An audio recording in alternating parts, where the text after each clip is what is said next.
In this video, you'll learn how to perform both a soft reset and a hard reset on your Google Pixel 4 or 4 XL.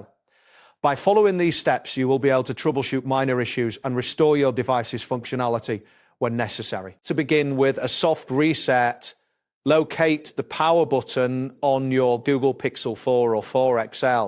Press and hold this button until the power menu appears on the screen. Once the menu is visible, tap on the option labeled Restart. This action will initiate a normal reboot of your device. A soft reset does not erase any of your data and is often effective for resolving minor glitches.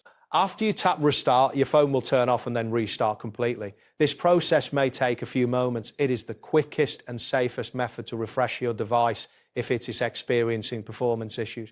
Once the home screen reappears, the soft reset is complete.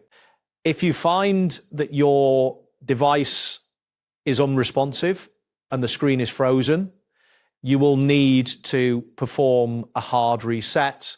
To do this, press and hold both the power button and the volume down button simultaneously. Keep holding these buttons until the screen turns off and the Google logo appears.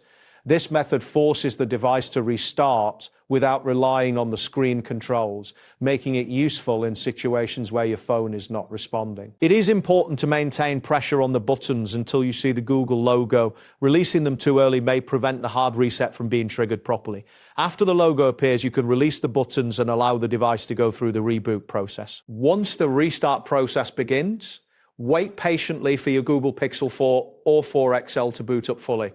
This may take some time, so it is essential to allow the system to load completely before using your phone again. After the device has restarted, check to see if the issues you are experiencing have been resolved. If problems persist, you may need to consider further troubleshooting options. That wraps up today's guide. Thanks for watching and catch you in the next tutorial.